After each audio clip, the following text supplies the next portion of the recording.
ವಾಣಿಜ್ಯ ನಗರಿ ಹುಬ್ಬಳ್ಳಿಯಲ್ಲಿ ಈ ಬಾರಿ ಗಣೇಶೋತ್ಸವದ ಸಂಭ್ರಮ ಜೋರಾಗಿದೆ. ಹುಬ್ಬಳ್ಳಿಯ ವಿವಾದಿತ ಈದ್ಗಾ ಮೈದಾನದಲ್ಲಿ ಗಣೇಶ ಮೂರ್ತಿಯನ್ನ ಪ್ರತಿಷ್ಠಾಪನೆ ಮಾಡಲಾಗಿದೆ. 3000 ಮಠದಿಂದ ಗಣೇಶ ಮೂರ್ತಿಯ ಮೆರವಣಿಗೆಯನ್ನು ಹಮ್ಮಿಕೊಳ್ಳಲಾಗಿದೆ. ಶ್ರೀರಾಮನ ಅವತಾರದಲ್ಲಿರುವಂತಹ ಗಣೇಶ ಮೂರ್ತಿ. ಹಿಂದೂ ಕಾರ್ಯಕರ್ತರು ಭಕ್ತರ ಸಂಭ್ರಮ ಮುಗಿಲು ಮುಟ್ಟಿದೆ. ಈದ್ಗಾ ಮೈದಾನದ ಸುತ್ತ ಪೊಲೀಸರ ಭದ್ರತೆ, ಖಾಕಿ ಕಣ್ಗಾವಲಿರುವಂಥದ್ದು. ಹುಬ್ಬಳ್ಳಿಯ ವಿವಾದಿತ ಈದ್ಗಾ ಮೈದಾನ, ಇಲ್ಲಿ ಹಿಂದೂ ಕಾರ್ಯಕರ್ತರು ಭಕ್ತರ ಸಂಭ್ರಮಾಚರಣೆ ಹೇಗಿದೆ ಅನ್ನೋದನ್ನು ಒಂದು ಕಡೆ ಗಮನಿಸ್ತಾ ಇದ್ದೀರಿ, ಮತ್ತೊಂದು ಕಡೆ ಶ್ರೀರಾಮನ ರೂಪದಲ್ಲಿರುವಂತಹ ಗಣೇಶ ಮೂರ್ತಿಯ ಮೆರವಣಿಗೆಯನ್ನು ಗಮನಿಸ್ತಾ ಇದೆ.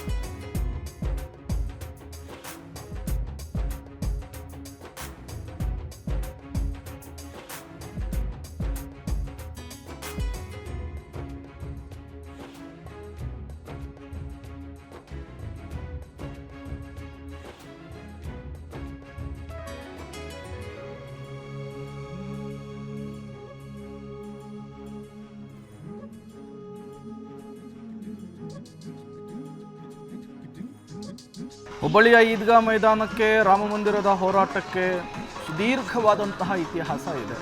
ಈ ಬಾರಿ ಈದ್ಗಾ ಮೈದಾನದಲ್ಲಿ ಗಣೇಶನ ಪ್ರತಿಷ್ಠಾಪನೆಗೆ ಪಾಲಿಕೆ ಅವಕಾಶವನ್ನು ಕಲ್ಪಿಸಿಕೊಟ್ಟಿದೆ. ಆ ನಿಟ್ಟಿನಲ್ಲಿಯೇ ಭಕ್ತರ ಸಂಭ್ರಮಾಚರಣೆಯ ನಡುವೆ ಈಗ ಗಣೇಶನ ಪ್ರತಿಷ್ಠಾಪನೆ ಆಗ್ತಾ ಇರುವಂಥದ್ದು. ಯಾವ ರೀತಿ ಸಂಭ್ರಮಾಚರಣೆ ಹುಬ್ಬಳ್ಳಿಯ ಈದ್ಗಾ ಮೈದಾನದ ಬಳಿ ಇದೆ ಅನ್ನೋದನ್ನು ನೀವು ಒಂದು ಕಡೆ ಗಮನಿಸ್ತಾ ಇದ್ದೀರಿ.